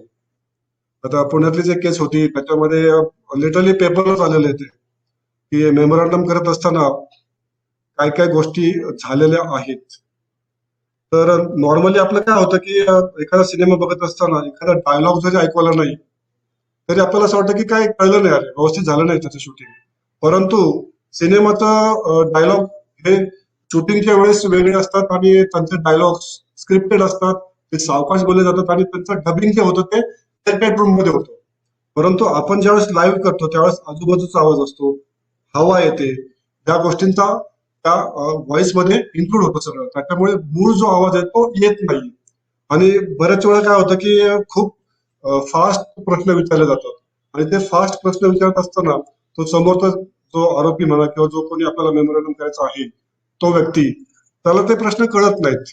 मग त्यावेळेस काय केलं जातं की मागून कोणीतरी प्रॉम्प्टिंग करत असतं, प्रॉम्प्टिंग करत असताना एखादी शिवी दिली जाते किंवा हातातल्या बेड्यात म्हणा, किंवा त्याला आता घटनास्थळ दाखवायला न्यायचंय किंवा त्याने एखादी वस्तू ठेवली असेल ती दाखवायला न्यायची असेल, तर त्यावेळेस त्याला गाडीमध्ये बसवतात, ढकलून गाडी बसवलं जातं. आणि त्यावेळेस एक सांगितलं जातं की व्हिडिओ शूटिंग हे कंटिन्यू चालू ठेवा. आता कंटिन्यू चालू ठेवणं आवश्यकच आहे, कारण एकदा सुरू केलं की स्टॉप झाल्यानंतर मध्ये ब्रेक नको कुठला. म्हणजे सुरुवातीला तुम्ही पोलीस स्टेशन मधून निघाल्यापासून तर ती वस्तू मिळेपर्यंत शूटिंग हे कंटिन्यूस व्हायला पाहिजे, की जेणेकरून त्याची व्हॅल्यू कोर्टामध्ये एव्हिडन्स वाढवत जाईल. आता या केसमध्ये काय झालं होतं की त्याला बेड्या घातल्या होत्या. नंतर तिथे जे कोणी रायटर बसले होते त्यांना आधी सांगितलं होतं की तुम्ही भले त्याच्यावरती तुम्ही काहीतरी लिहित राहा, काहीतरी लिहित राहा, कारण का व्हिडिओ शूटिंग करत असताना फक्त माझं कॉन्सन्ट्रेशन किंवा आपला जो व्हिडिओग्राफर असतो त्याचं कॉन्सन्ट्रेशन त्या आरोपी किंवा तपासी अंमलदार जो प्रश्न विचारतोय त्यांच्यावर नसणार आहे, तर आजूबाजूला जे पंच बसलेले आहेत त्यांच्यावर सुद्धा त्यांचं कॉन्सन्ट्रेशन असणार आहे. बाजूला काही रायटिंग वर्क चालू आहे, तर आरोपीच्या बाजूला कोणी आपले पोलीस स्टेशनचे काही अंमलदार असतील ते असतील, त्या रूम मध्ये कोण कोण आहेत ते सगळे, तर मला सगळे घेणं आवश्यक आहे. ते आवश्यक असताना घेत असताना त्या आरोपीला जर बेड्या घातल्या असतील, तो रायटिंग करणार सुद्धा नुसतं ऐकत असेल, तर त्याची व्हॅल्यू बघणारा डिफरन्स त्याचा बेनिफिट घेऊ शकतो. तर ह्या गोष्टी म्हणजे शक्यतोवर कुठल्या गोष्टींची आठवण करून देणं, किंवा त्याला बेडं घालणं, त्याला गाडीत बसवताना ढकलून बसवणं वगैरे अवॉइड करणं आवश्यक आहे. नाहीतर काय होतं की आपण जे काम केलेलं आहे ते लिटरली पाण्यामध्ये जातं. डेक्कनचीच केस आहे एक. त्याच्यामध्ये जरी केस सुटलेली असली तरी की डिजिटल एव्हिडन्स किंवा डिजिटल फोटोग्राफला कसं महत्व किंवा त्याला कसं आर्टिकल किंवा त्याला जशी व्हॅल्यू दिलेली आहे ती आपल्याला ह्या जजमेंट मधून कळतं. त्यातला काही एक्सपेक्ट मी त्याच्यामध्ये सादर केलेले आहेत तुमच्या समोर की एव्हिडन्स ऑफ शरद क्षत्रिय police photographer shows that on 16/6/2008 he had photographed dead body of Dr. Vijay Kaisas. Those photographs are at article number 56. आता फोटोग्राफचा उद्देश जसं सांगितलं होतं की चेहरा धुण्याच्या ऐवजी धुतला असता तर आयडेंटिफिकेशन सोपं झालं असतं, परंतु कोर्टासमोर आपल्याला सादर करताना काय दाखवायचं की तो जो खून झालेला आहे तो किती ब्रुटल मॅनर मध्ये झालेला आहे, त्या इंजुरीमुळे तो माणूस मरू शकतो हे सादर झालेलं आहे. तर ह्याच्यामध्ये उद्देश काय आला की त्यांनी कोर्टाने स्वतःच त्याच्यामध्ये नोटीस केलेलं आहे की दे रिफ्लेक्ट ब्रुटल मॅनर, की किती वाईट पद्धतीने त्या इंजुरीज केलेल्या आहेत. इन विच मल्टिपल स्टॅब वुंड्स, एकापेक्षा जास्त त्यांना ते स्टॅबिंग केलेलं आहे की ज्या स्टॅबिंगमुळे पुढे लिडिंग टू द डेथ त्यांचा मृत्यू ते मयत होऊ शकतात असं दाखवून गेलेलं आहे. दुसऱ्या एका केसमध्ये आहे भोसरीची केस आहे, सेशन केस 636 मध्ये. त्याच्यामध्ये बरंच मोठं झालं होतं. तर काय होतं बऱ्याच वेळा की बरेच फोटोग्राफ्स काढले जातात. त्या ठिकाणी तपासी अंमलदार असू देत किंवा काही वरिष्ठ अधिकारी सांगतात की नाही हा फोटोग्राफ घ्या, तो फोटोग्राफ घेणं आवश्यक आहे, अमुक घ्या तमुक घ्या. आता नॉर्मली 5 ते 10 फोटोग्राफ्स मध्ये कोर्टाला काय आवश्यक असतं हे तुम्हाला अगोदर सांगतो मी, नंतर मग ह्या केसच्या येऊयात आपण. कोर्टाला आवश्यक काय असतं की घटनास्थळ कुठलं आहे, घटनास्थळावरती तुम्हाला कळून आलं पाहिजे काही गोष्टी, काही क्लूज आहेत, काही एखादं आर्टिकल असेल, काही वेपन असेल, ते महत्वाचं आहे. ते समजा एक 4-5 फोटोग्राफ्स काढलेले आहेत. नंतर डेड बॉडी पण चालू. डेड बॉडी मध्ये काय काढायचं तुम्हाला, एक तर आयडेंटिफिकेशन ऑफ डेड बॉडी. ठीक आहे, आयडेंटिफिकेशन ऑफ डेड बॉडी झाल्यानंतर इंजुरीज कुठे कुठे झाल्यात आणि त्यातली जी महत्वाची इंजुरी आहे की ज्या इंजुरीमुळे तो घाव वर्मी लागला आणि त्याच्यामुळे तो मृत्यू होऊ शकतो किंवा मृत्यू झालेला आहे, ती इंजुरी महत्वाची आहे. जसं स्केल सांगितलं तर स्केल तर लावली तर चांगलंच आहे, स्केलमुळे अजून त्याला ग्रॅव्हिटी येईल. गंमत काय होते की ह्या गोष्टी टाळल्या जातात की क्वांटिटी वाढवली जाते, क्वांटिटीपेक्षा आपल्याला क्वालिटी द्यायची, की जितकं जास्त तुम्ही फोटोग्राफ्स काढताल तेवढं त्याच्यामध्ये आपल्याला उत्तर देणं अवघड जातं. अवघड जातं म्हणण्यापेक्षा आपल्याला जो मुद्दा मांडायचा आहे तो ब्रुटलनेस म्हणा किंवा वर्मी घाव लागून तो मृत्यू झालेला आहे हे सिद्ध करणं खूप अवघड जातं, तर तेवढं आपण अवॉइड करायचं.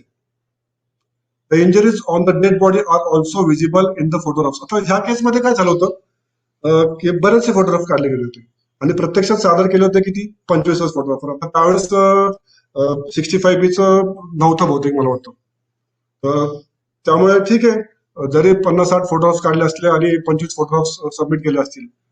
आता जर समजा 65 त्यावेळेस असतं तर मी 60 फोटोग्राफचं सर्टिफिकेट दिलं असतं आणि प्रत्यक्षात आयोने हे सर्टिफिकेट वाचलं पाहिजे. 65 जे सर्टिफिकेट दिलं ते वाचलं पाहिजे. त्याच्यामध्ये मी कुठले कुठले फोटोग्राफ्स सबमिट केलेले आहेत ते बघितलं पाहिजे आणि तेच फोटोग्राफ्स सीडी मध्ये जे आपण सबमिट करतो तेच फोटोग्राफ्स तुमच्या केसमध्ये चार्जशीट बरोबर गेले पाहिजेत. कालच्याच एव्हिडन्सला कसं झालं की 65 दिलंय त्या फोटोग्राफचं, ते फोटोग्राफ्स त्या केसला जोडलेलेच नाहीत. ह्याच्यामध्ये काय होतं, ह्याचं बेनिफिट डिफेन्स लॉयरला होऊन कदाचित केस सुटू पण शकते. म्हणजे एवढं केलेलं वर्कआउट आहे ते आपल्याला वाया घालून जाऊन उपयोग नाहीये. छोटीशी चूक आपली फार महागात पडू शकते आपल्याला. दुसरी एक केस होती त्याच्यामध्ये पण कोर्टाने जजमेंट असं दिलंय की the point of snapping of photographs. आता नॉर्मली कसं होतं की आता लोकेशन टाकलं होतं घटनास्थळावरती, आपण प्रोसिजर प्रमाणे कसं आहे की एखादा कॉल दिला तर कॉल दिल्यानंतर तो स्टाफ म्हणजे फोटोग्राफर, ती आय कार्ड, फिंगरप्रिंट एक्सपर्ट आणि ते फॉरेन्सिक एक्सपर्ट हे संबंधित पोलीस स्टेशनला किंवा चौकीला येतात. त्या ठिकाणी एक कर्मचारी की ज्याला घटनास्थळ माहिती आहे तो कर्मचारी किंवा अंमलदार त्यांना त्या स्टाफला घेऊन त्या घटनास्थळावर जे जातात, त्या घटनास्थळावरती गेल्यानंतर तिथले जे अधिकारी किंवा तत्संबंध असेल त्यांनी ते घटनास्थळ सांगायचं आणि त्याची फोटोग्राफी करायची. हे सिद्ध होऊन जातं. म्हणजे ह्याच्यामुळे आपण पोलीस स्टेशन प्रत्येक वेळेस स्टाफला हा ते लोकेशन माहिती असणं आवश्यकच आहे, ह्याची गरज पडत नाही. कारण काय होतं की पुणे आणि पिंपरी चिंचवड सारखं जर आपण बघितलं किंवा इतर ठिकाणी सुद्धा, की प्रत्येक घटनास्थळ किंवा प्रत्येक लोकेशन हे त्या स्टाफला माहिती असतंच असं नाहीये. त्यामुळे असं म्हणू शकत नाही की नाही आम्ही डायरेक्ट घटनास्थळावरती गेलो. त्यापेक्षा पोलीस स्टेशनचा जो आपला अंमलदार आहे तो त्यांना घेऊन गेलेला आहे घटनास्थळावरती. म्हटलं की स्टाफला फक्त पोलीस स्टेशन पर्यंत जाणं तो रूटच लक्षात ठेवायचा आहे. स्टाफला घटनास्थळावर कसे गेलेत त्यापेक्षा घटनास्थळावरती काय काम केलेलं आहे ते महत्वाचं आहे. आता बरेच वेळा काय होतं की त्या स्टाफनी व्हिजिट केल्यानंतर त्या स्टाफ बद्दल टिपण तयार केलं जातं. टिपणाबद्दल एक अनुभव आता गेल्या 2 महिन्यापूर्वीच एव्हिडन्स आला. ते टिपण बघितलं, ऍज अ फोटोग्राफर माझं टिपण तयार केलेलं आहे. त्या टिपणामध्ये काय दिलेलं की माझ्या बरोबर ते फॉरेन्सिक एक्सपर्ट अमुक अमुक होते. फॉरेन्सिक एक्सपर्टने तिथले अमुक एक गोळा केलं, अमुक एक वस्तू गोळा केली, त्यांनी ते पॅक केलं, तपासी अंमलदार दिलं, तपासी अंमलदारांनी पुढे ते तपासणीसाठी पाठवलं. त्याच्यामध्ये फोटोग्राफी काही चालू नाही ना. माझ्या टिपणामध्ये दुसऱ्याचा उल्लेख नकोच आहे. हे कोर्टाला सांगितलं, म्हणलं माझ्या टिपण आहे तर माझ्याबद्दल प्रश्न विचारा ना तुम्ही, दुसऱ्याबद्दल उपयोग नाहीच आहे काय. कसं असतं, तिघांचा स्टाफ जरी एकत्रित असला तरी मी माझं काम करतोय, फॉरेन्सिक एक्सपर्ट त्यांचं काम करतात आणि फिंगरप्रिंट एक्सपर्ट त्यांचं काम करतात. तर त्यांच्या टिपणामध्ये त्यांच्याबद्दलच व्हॅल्यू देत. आता बऱ्याच वेळा काय होतं की अरे नाही क्षत्रिय माझ्या ओळखीचा आहे, तर त्याला न विचारताच मी त्याचं स्टेटमेंट किंवा त्याचं टिपण तयार करतोय. मग काय झालं की माझं वय तिथं 35च वर्ष दाखवलं गेलं. टिपणाला किंवा स्टेटमेंटला कोर्टामध्ये डिफेन्स लॉयर त्याच्यावरतीच बोलतोय. आतापर्यंत जेवढे एव्हिडन्स झाले त्याच्याप्रमाणे डिफेन्स लॉयरने त्या टिपणाच्या आधारेच बोलवलंय. म्हणजे जी माहिती आपण प्रोव्हाइड करतो कोर्टाला किंवा डिफेन्स लॉयरला त्याच माहितीच्या आधारे तेवढंच तो विचारतो. जी ऍडिशनल माहिती आपण देतच नाही त्याच्याबद्दल, तो जी माहिती पुरवली नाही त्याच्याबद्दल विचारणारच नाही. ह्या केसमध्ये डिजिटल कॅमेराचा वापर आपण करतोय हे ऍक्सेप्ट केलेलं आहे आणि बऱ्याचशा केसेसमध्ये जवळजवळ 150 पेक्षा जास्त केसेसमध्ये डिजिटलचा ऍक्सेप्ट केलेला आहे कोर्टाने सुद्धा.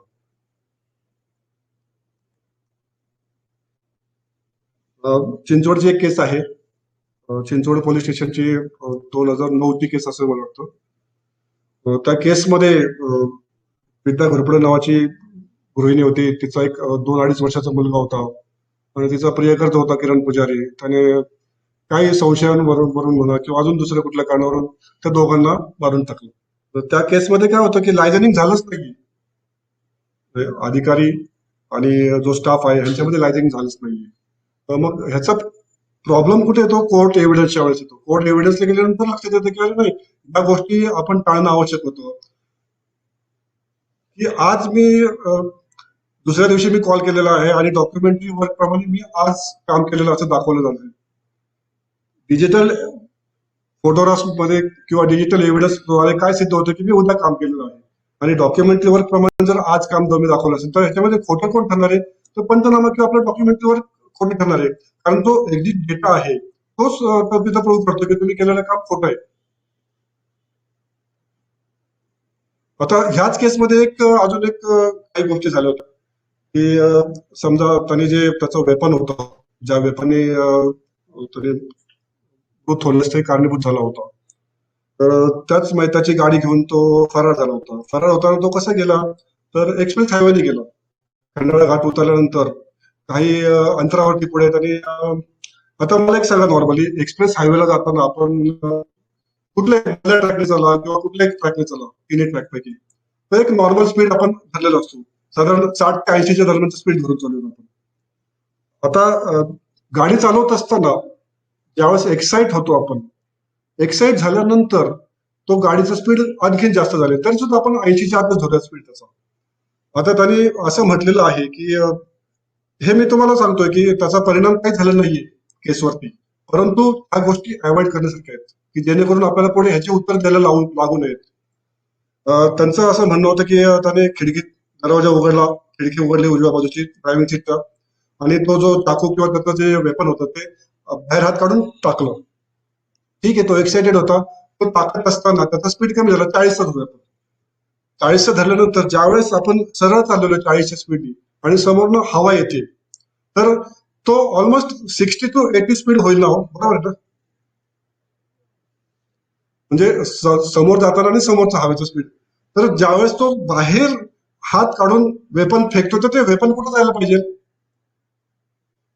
साहजिक आहे, उजव्या बाजूला जाणार ना, कोणी सांगेल हे? तर ते दाखवलं डाव्या बाजूला गेलेले, म्हणजे डाव्या बाजूला एक लेन सोडून आपण असं गृहीत धरलं की तो मधल्या लेनने चाललेला आहे, आणि डावीकडची एक लेन आणि त्याच्या पलीकडे फुटपाथ सारखं थोडक्यात थोडा रस्ता ठेवला होता, त्याच्या पलीकडे खाली जाऊन पडलेले होते ते वेपन, तिथं सापडलेले. म्हणजे ह्याचं आता ह्याच्यामध्ये जर डिटेल्सला स्ट्रॉंग असेल तर तो तुम्हाला इथेच खोटं पाडेल. हे काळजी घेतली पाहिजे की आपण थोडस, हे मान्य आहे की लॉजिक कोर्टामध्ये चालत नाही, परंतु डॉक्युमेंटरी वर्क करत असताना आपण थोडंसं लॉजिक वापरणं आवश्यक आहे की या गोष्टी कशा शक्य आहेत, कशा नाही. आणि ते वेपन अशा ठिकाणी ठेवलं राहायला मिळायला पाहिजे की जिथे कुणाला सापडणार नाही. एक्सप्रेस हायवेला कोणी शक्यतो थांबत नाही, त्यांचे बोर्ड लावलेले आहेत की एक्सप्रेस हायवेला कोणी थांबू नये, त्याच्यामुळे ते वेपनला कोणी हात लावले नाही हे सिद्ध, त्याचं काय अडचणच नाही. परत त्याच केसमध्ये आहे, कोर्टाने जजमेंटमध्ये काही गोष्टी मेन्शन केलेल्या आहेत, तर त्या तुम्हाला याच्या स्लाइडमध्ये दिसतात की हा जो एव्हिडन्स आहे, फोटोग्राफर म्हणा किंवा फॉरेन्सिक एक्सपर्ट म्हणा किंवा जे फिंगरप्रिंट एक्सपर्ट आहेत, त्यांचा एक्सपर्ट, त्यांचा एव्हिडन्स हा हा मान्य गृहीत धरला गेलेला आहे किंवा त्याने अप्रूव्ह केलेला आहे. आता खडक पोलीस स्टेशनची एक फार जुनी केस आहे. त्या केसमध्ये काय झालं, जसं अगोदर म्हटलं तुम्ही की स्टेटमेंट म्हणा किंवा टिपण म्हणा हे किती महत्वाचं ठरतं.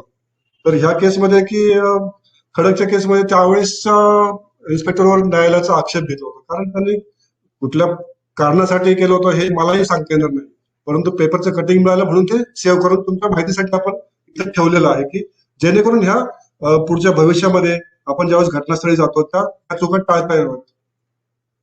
जर टिपण केलं असेल तर ती टिपण जास्तीत जास्त म्हणण्यापेक्षा जे सिलेक्टेड जे महत्वाचं आहे ते टिपण तरी वगळू नये अशी एक अपेक्षा आहे आपली. आता त्याच वेळेस शेजारी दाखवलंय मी एक दुसरं, 2 वेळा सुनावणी खून खटल्यात 25 जन्मठेप, सासूला 7 वर्ष सक्त मजुरी. तर ही एकमेव केस आहे की ज्याच्यामध्ये माझ्या लाईफ मधली की केवळ फोटोग्राफीच्या आधारे ही निर्दोष सुटलेली केस, त्या आरोपीला शिक्षा झालेली. ऑलमोस्ट त्या केसमध्ये मी राहिला होतो, वाकडलाच होतो, आणि काळेवाडी चौकीला त्यावेळेस ती चतुर्शिंगीच्या अंडर काळेवाडी चौकी होती. त्या केसमध्ये सकाळी मला फोन आला, एस आय करे म्हणून होतो त्यावेळेस तिथे तपासायला, बहुतेक दोन्ही लोक त्यांना ओळखत असतील. तर मी सांगितलं तर मला जवळच होता अंतर, त्यामुळे मी गाडीची वाट बघत बसलो नाही, मी माझी गाडी काढली, टू व्हीलर काढली आणि घटनास्थळी पोहोचलो. म्हणजे चौकीला गेलो, चौकीतून त्यांना जो ते करे होते त्यांना घेऊन आम्ही घटनास्थळावरती गेलो. घटनास्थळावरती गेल्यानंतर त्या घराला बाहेरून कडी होती, ठीक आहे, आतमध्ये जाणं शक्य नव्हतं कारण त्यांनी असा बनाव केला होता की आतून कडी लावलेली आहे. तर ठीक आहे म्हटलं. आता पूर्वीचे जे कॅमेरे होते, म्हणजे 97ची गोष्ट आहे, 97ला डिजिटल कॅमेरे नव्हते, नॉर्मल लेन्स होते, नॉर्मल लेन्स मध्ये 50 mm ची लेन्स होते माझ्याकडे, त्याला झूम पण नव्हतं, वाईड पण नव्हतं. त्यामुळे मला एकतर जर वाईड अँगल घ्यायचं असेल तर मला स्वतःला जावं लागायचं, मला जर मला क्लोज घ्यायचं असेल तर मला स्वतःला जवळ यावं लागत होतं. त्यासाठी त्या घराच्या बाहेर नक्की ते घर खालच्या मजल्यावर होतं, बाहेरून खिडकी उघडून खिडकीतून काही फोटोग्राफ्स काढले, दरवाज्यातून आतून जाऊन काही फोटोग्राफ्स घेतले. ऑलमोस्ट मला वाटतं 6 ते 8 फोटोग्राफ्स असावे. लकीली ते फोटोग्राफ्स एव्हिडन्सच्या वेळेस आम्ही कोर्टामध्ये जमा केलेले आहेत, त्यामुळे त्याची निगेटिव्ह पण जमा आहे, त्यामुळे माझ्याकडे त्याचा आता एव्हिडन्स काहीच नाहीये, नाहीतर तो दाखवता आला असता. त्याच्यामध्ये कसं केलं होतं की खून करून, म्हणजे आधी आईला फॅनला टांगलं होतं, आणि आईला टांगल्यानंतर त्याच्यातून खाली जी ओढणी किंवा ते जे काही टांगलेलं ती रशी असेल, ती रशीला तो 2.5 वर्षाचा मुलगा टांगला होता, आणि असं दाखवलं होतं की आईने मुलाला मारलेलं आहे आणि स्वतः गळफास घेतला, आणि त्याच्याप्रमाणे सगळं काही झालं. कोर्टामध्ये केस सुटली होती ऑलमोस्ट, परंतु जे जे हल्ली उल्लेख केलेले जे शेख म्हणून त्यावेळेसचे जे अंमलदार होते, ते त्यावेळेस कोर्टाच्या कामात असायचे, तर त्यांच्या लक्षात आलं की अरे नाही, ह्याच्यामध्ये काही फोटोग्राफ्स आपण काढलेले आहेत. तर त्यांनी ते फोटोग्राफसाठी ते माझ्याकडे आले आणि तो एव्हिडन्स माझा घ्यायला लावला त्यांनी कोर्टामध्ये. ज्यावेळेस ते फोटोग्राफ्स आम्ही सादर केले निगेटिव्ह सह, तर कोर्टाच्या असं लक्षात आलं की त्या गाठी बघितल्या नंतर काही सिम्पटम्स असतात, हँगिंगच्या केस मधले सिम्पटम्स आपल्याला सगळ्यांना माहिती आहेत काय काय असतात, ते डिटेलिंग सांगत बसत नाही मी आता. परंतु त्या हँगिंगच्या केसमध्ये कसं असतं, किंवा कोणी आधी मारून नंतर जर हँग केलं असेल तर काय सिम्पटम्स येत नाहीत, ह्या गोष्टींमुळं कोर्टाची ही खात्री झाली की नाही, या केसमध्ये मारूनच त्यांना लटकवलेलं आहे. त्याच्यामुळे ती केस ऑलमोस्ट सुटलेली. परत सगळे एव्हिडन्स झाले, प्रत्येकाचे एव्हिडन्स सगळे परत चेक करून ती निर्दोष सुटलेली केस मग ती परत कन्व्हिक्शन झालं. तर एवढी एक केस केवळ फोटोग्राफच्या आधारावरती सिद्ध झालेली आहे. ह्याचा म्हणजे खूप अभिमान वाटतो, खूप चांगलं वाटतं. हे तेच आहे, त्याच प्रकरणाबद्दल आहे, काही डिटेल्स आहेत त्याच्यामध्ये. चतुर्शिंगीची एक केस होती, त्याच्यामध्ये कोर्टाने स्वतःच म्हटलेलं आहे the foundation of the evidence, दुसऱ्या पॅरेग्राफ मध्ये हायलाइट केलेलं आहे. म्हणजे बाकीच्या गोष्टीचं महत्व नाही एवढं, पण फोटोग्राफ्स, डिजिटल फोटोग्राफ्स म्हणा किंवा आपले घटनास्थळाचे फोटोग्राफ्स म्हणा किंवा डेड बॉडीचे फोटोग्राफ्स असतील, तर हे कोर्ट काय धरतं की फाउंडेशन ऑफ द केस किंवा फाउंडेशन ऑफ द एव्हिडन्स धरतं. त्यामुळे आपण घटनास्थळाची फोटोग्राफी हे होणं आवश्यक आहे. चतुर्शिंगीचीच हे केस आहे. याच्यामध्ये खुशबू मिश्रा नावाची जी मुलगी होती, तिचा एक्स बॉयफ्रेंड होता, त्याने खून करून मारून टाकलं होतं. मारल्यानंतर काय झालं होतं, त्या घटनास्थळाची फोटोग्राफी आम्ही केली, डेड बॉडीची फोटोग्राफी केली. निघताना सहज लक्षात आलं की अरे बाहेर तो निघताना त्या भिंतीवरती एक ठसा दिसून आला, रक्ताचा ठसा होता. ज्यावेळेस आयओ म्हणून किंवा आपले कोणी अंमलदार घटनास्थळावरती जातात, त्यावेळेस त्यांनी इतर कोणी त्या घटनास्थळावरती प्रवेश करण्याच्या अगोदर एक तर तो घटनास्थळ प्रिझर्व करणं खूप आवश्यक आहे. घटनास्थळ प्रिझर्व केल्यानंतर त्या ठिकाणचं ऑब्झर्वेशन होणं खूप आवश्यक आहे. ऑब्झर्वेशन करताना बऱ्याच परवा दिवशी चिंचवडच्या एका केसमध्ये आम्हाला फिंगरप्रिंट मिळाले, ब्लडचेच होते. म्हणजे फिंगरप्रिंट एक्सपर्टने डेव्हलप केलेल्या प्रिंटपेक्षा जास्त महत्व घेतलंय ना ब्लड प्रिंट. ब्लड प्रिंट सिद्धच करतं की हे आरोपीचंच प्रिंट असू शकतं. ह्या केसमध्ये सुद्धा आम्हाला एक ब्लड प्रिंट मिळून आलं भिंतीवरती, आणि ते ब्लड प्रिंट त्या आरोपीची मॅच झालं. केवळ त्याच्याच आधारे त्याला शिक्षा झाली. नंतर त्यामध्ये सुद्धा कोर्टाने ज्यावेळेस एव्हिडन्स झाले, माझा झाला एव्हिडन्स, फॉरेन्सिक एक्सपर्टचा झाला, फिंगरप्रिंट एक्सपर्टचा झाला, तर कोर्टाने स्वतःच जजमेंट मध्ये सांगितलं की जसं रेड मध्ये मी हायलाइट केलेलं आहे एक्सपर्ट विटनेसेस, तर हे सगळे तिन्ही एक्सपर्ट विटनेसेस होतात. तर एक्सपर्ट काही ठरणार नाही, मग एक वेळ डॉक्युमेंट खोटं ठरले तर चालेल असं होतं. मग आपल्याला डॉक्युमेंट आणि एक्सपर्ट ह्याचं एकमेकांशी जर संपर्क झाला, लार्जरिंग झालं, तर हे ज्या गोष्टी आहेत त्या अवॉइड करता येण्यासारख्या आहेत. तर त्या अवॉइड करणं खूप आवश्यक आहे असं मला वाटतं. बऱ्याच गोष्टी सांगण्यासारख्या आहेत, परंतु वेळेअभावी सांगणं शक्य नाहीये. माझा फोन नंबर याच्यामध्ये दिलेला आहे, तुम्ही मला कधीही कॉल करू शकता. तरी कॉल केल्यानंतर मी याच्याबद्दलची जी शक्यतो उत्तर देणं शक्य आहे ते मी देत राहीलच.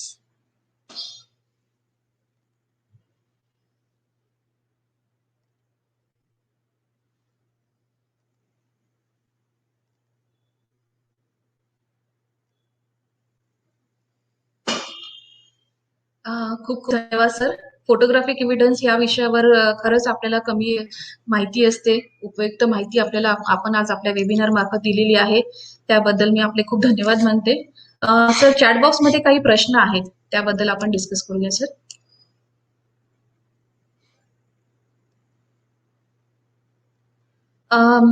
थोरा सरांनी प्रश्न विचारलाय, सर क्राईम सीनची फोटोग्राफी करताना साधारणतः किती कोनातून फोटो घ्यावेत? हा, जसं सांगितलं तसं की घेताना आपल्याला ते लोकेशन फिक्स करायचं आहे. तर 2 क्रॉस अँगल मधून जर फोटोग्राफ्स घेतले तर ते बेस्ट राहील. की 2 क्रॉस अँगल मधनं कसं होतं की त्या वाईड अँगल मध्ये किंवा 2 क्रॉस अँगल मध्ये दोन्ही बाजू कव्हर होतात. तर जनरल फोटोग्राफीमध्ये ते 2 अँगल घ्यावेत. शक्यतो तसं बघितलं तर 4 अँगल घ्यावेत, परंतु 2 अँगल मध्ये आपल्याला ते कव्हर होतात. 2 क्रॉस अँगल घेतले तरी काही हरकत नाही. प्रमोद पवार सरांनी प्रश्न विचारला आहे की पोलीस छायाचित्रकार उपलब्ध नसल्यास तपास अधिकाऱ्यांनी खासगी छायाचित्रकार बोलवल्यास खबरदारी काय घ्यावी? हा, खूप महत्वाचा प्रश्न आहे. बऱ्याच वेळा पोलीस फोटोग्राफर म्हणा किंवा आयकाचे फोटोग्राफर उपलब्ध होत नाहीत. त्यावेळेस आपण काही आयो आपल्या मोबाईलमध्ये म्हणा किंवा आपल्या जवळचा स्टुडिओ असेल किंवा जवळचा कोणी ओळखीचा फोटोग्राफ असेल, त्यांच्या मार्फत हे फोटोग्राफ्स काढले जातात. ते फोटोग्राफ्स घेताना हार्ड कॉपीपेक्षा सॉफ्ट कॉपी पेन ड्राईव्ह मध्ये म्हणा किंवा सीडी मध्ये घेणं आपल्याकडे खूप आवश्यक आहे. कारण काय झालं, डिजिटल फोटोग्राफ्सचं जसं एक्झिट डेटा अगोदर सांगितलं तो महत्वाचा आहे. आता बरेच वेळा काय होतं की फोटोग्राफ्स काढतात आणि व्हॉट्सअपवर पाठवून द्या म्हणतात. व्हॉट्सअपवर पाठवताना पण गॅलरी मधून न जाता तुम्ही डॉक्युमेंट फाईल मधून जर पाठवलं तर त्याचे ऍट्रिब्युट्स चेंज होणार नाहीत. हे महत्वाचं आहे. आणि एक्झिट डेटा जर बघितला तर व्हॉट्सअपचा तुम्ही डेटा बघत असताना चालेल. व्हॉट्सअपचा डेटा बघत असताना ज्यावेळेस तुम्ही पाठवलं त्यावेळेस वेळ म्हणा किंवा तारीख येऊ शकते. समजा जर आज सकाळी 10 वाजता मी फोटोग्राफ्स काढलेले आहेत आणि दुसऱ्या दिवशी जर ते पाठवले तर ते दुसऱ्या दिवशीची तारीख पडेल त्याच्यावरती.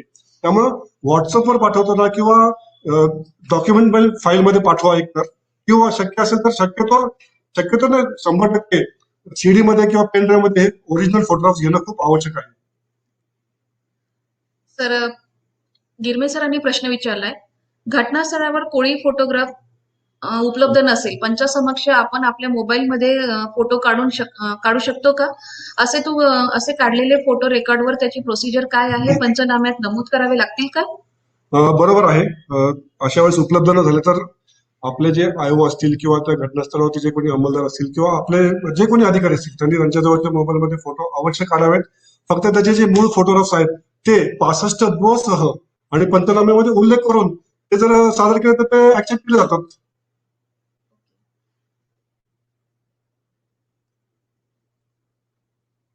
जेव्हा आपल्याला सीसीटीव्ही मध्ये आरोपी दिसतो त्यावर आपण त्याचे फोटो काढतो.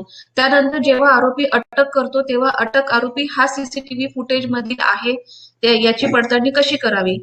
पुराव्याच्या दृष्टीने त्याचे महत्व किती आहे? त्याची पडताळणी होते. मला वाटतं फॉरेन्सिक लॅबला पडताळणी होते. त्याचं सीसीटीव्ही फुटेज तर आपण त्यांना पाठवणारच आहोत. परंतु त्याचबरोबर जर आरोपी सापडला असेल तर आरोपीचे विविध अँगलमध्ये एक 10-12 फोटोग्राफ्स काढायला हरकत नाहीये. पूर्ण त्याच्या तिन्ही अँगल्स मधून, मागून, पुढून, चालताना असे फोटोग्राफ्स घ्यायला हरकत नाहीये. तर सचिन सानप सरांनी प्रश्न विचारलाय, अंमलदारांना छायाचित्रकाराचे प्रशिक्षण हवे असल्यास याबाबत काही प्रशिक्षण प्रक्रिया आहे का? सीआयडीला त्यांनी जर संपर्क केला, सीआयडीचे एडीजी साहेबांना एखाद्या पत्राद्वारे म्हणा, तर ते आपला जो ब्युरो आहे तिथं प्रशिक्षण केंद्र आहे. सीआयडीच्या प्रशिक्षण केंद्रामार्फत ते तुम्हाला जेवढा काळ उपलब्ध आहे किंवा तुमची जी आवश्यकता आहे त्याप्रमाणे ते प्रशिक्षण देतात. काही वेळा फोटोग्राफरवर उपलब्ध नसल्यास तपास अधिकारी स्वतःच्या मोबाईलमध्ये फोटो घेतात. ते फोटो पुरावे म्हणून ग्राह्य धरले जातात काय? मोबाईल बिलकुल. फोनमध्ये फोटो घेताना त्याची काय काळजी घेतली पाहिजे? मोबाईल फोनमध्ये घेताना एकतर आपल्याला फोटोग्राफी करताना आपण घरामध्ये प्रत्येक मोबाईल धारक हा फोटोग्राफर आहेच. कारण नॉर्मल फोटोग्राफर पेक्षा बरेच वेळा तुमच्या डीपी मध्ये स्टेटस मध्ये बघतो आपण की ते फोटोग्राफ चांगले येतात. फक्त एवढंच करायचं की आपल्याला फोटोग्राफ घेतल्यानंतर त्याचा अँगल बरोबर आहे, हात आपला स्थिर आहे. कारण काय होतं बरेच वेळा फोटो काढला, क्लिक केल्यावर लगेच हात बाजूला केला जातो. त्यामुळे काय होतं की थोडासा शेक येतो. तो शेक येणार नाही ह्याची काळजी आपण घेणं आवश्यक आहे. स्थिर जर फोटोग्राफी असेल तर चांगलीच गोष्ट आहे. आउटडोअरला तुम्ही विदाउट फ्लॅश घेत असाल तर आउटडोअरला तुम्हाला प्रत्येक डिटेलिंग मिळणारच आहे. इनडोअरला बरेच वेळा काय होतं की सफिशियंट लाईट असेल तिथे तुम्हाला फ्लॅश वापरायची गरज नाहीये मोबाईल मधला. तर मोबाईल मधला फ्लॅश कसं होतं, त्याची पॉवर एवढी नसते मोबाईल मधल्या फ्लॅशची. तर इनडोअरला डिटेलिंग येण्याच्या दृष्टीने शक्यतो फ्लॅश वापरू नका. पण त्या ठिकाणी तुम्हाला जास्त लाईट नाही त्या ठिकाणी फ्लॅश वापरणं आवश्यक आहे. तिथे एकापेक्षा जास्त फोटोज काढले तरी चालू शकतात.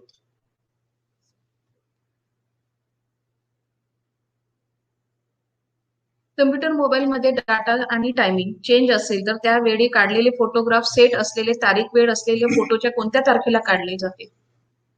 एकतर कॉम्प्युटरची बॅटरी जी असते डेट अँड टायमिंग सेटिंगची ती आपण अगोदर बदलून घेणं आवश्यक आहे. त्याच्याबरोबर तो आपले फोटोग्राफ जर पुढच्या डेटचे असतील तर तो दाखवणारच नाही त्याच्यामध्ये तुमची डेट अँड टायमिंग. कारण तुमचा पीसीच जुन्या तारखेचा आहे. ज्यावेळेस तुमची कॉम्प्युटरची तारीख आणि वेळ जर योग्य होईल ती बॅटरी चेंज केल्यानंतर किंवा तुम्ही मॅन्युअली जरी चेंज केली त्याच वेळेस तो तुमचे फोटोग्राफचं डेट अँड टायमिंग दाखवेल. म्हणजे त्याचा थोडक्यात एक्झिट डेटा दाखवेल. सर, फोटो झूम करून काढले तर चालेल का? कोणत्या कोनातून डिजिटल फोटो काढावे? अँगल कोणता त्याचा? अँगल तर अगोदर सांगितल्याप्रमाणे 2 कोनातून 2 काढा. नंतर आय लेवल शक्यतो असावी. प्रत्येक ठिकाणी काय होतं की खाली डेट काळी पडलेली आणि आपला फोटोग्राफ काढताना अंमलदार किंवा आपले अधिकारी वरून काढतात किंवा तिरक्या अँगल मध्ये काढतात. म्हणजे तो डिग्री नसून एकतर आय लेवल शक्यतो मेंटेन करावी. वरून असू द्यात किंवा खालून असू. थोडं बरेच वेळा तुम्ही बघितलं असेल फोटोग्राफर खाली बसून फोटोग्राफ काढतो किंवा वरून घेताना त्याला तो आय लेवल सांभाळायचं असते. काय होतं आय लेवल सांभाळल्यामुळे जे शब्द आठवत नाहीये मला आता, परंतु ते कॉन्ट्रडिक्शन होणार नाही त्याच्यामध्ये. सर, मेमोरंडम पंचनामा करत्यावेळी व्हिडिओ शूटिंग केली तर चालेल काय? मेमोरंडम करताना व्हिडिओ शूटिंग बिलकुल करा. फक्त तुम्ही जे आयो जे प्रश्न विचारणार आहे त्याचं एक स्क्रिप्टिंग करून घ्यावं आणि सावकाश प्रश्न विचारावेत जेणेकरून त्या आरोपीला समजले पाहिजेत. नाहीतर काय होतं की पटकन एखादा प्रश्न विचारला गेला तर आरोपी फंबल होतो म्हणा किंवा तो मुद्दाम करू शकतो. मग अशा वेळेस काय होतं की मागणं कोणीतरी त्याला प्रॉम्प्टिंग करतात, नाही नाही सरांनी असं विचारलेलं आहे. तर शक्यतो तिसऱ्या माणसाने मध्ये बोलू नये आणि फक्त आयोनीच विचारावं आणि बाकी तुमचं रायटिंग करणारे किंवा त्या आरोपीच्या शेजारी उभे राहणारे त्यांनी शांतपणे सुधारावं किंवा उभं राहावं. क्राय घटनास्थळी पंचनामा अंमलदार उशिरा बोलवतात त्यावेळी बॉडी ही जागेवर नसते, तर मग हॉस्पिटलमध्ये मध्ये गेले पाहिजे का? आणि बऱ्याच वेळा क्राईमचे अंमलदार, तपासी अंमलदार हे घटनास्थळी मिळालेले स्टेशनला घेऊन जातात, म्हणजे बॉडी ही पोलीस स्टेशनला ते पोहोचून जात असतात आणि त्यानंतर ते आपल्याला बोलवत असतात. अशा वेळेस आपण फोटो त्यावेळेस आपण घेऊ शकतो. हो.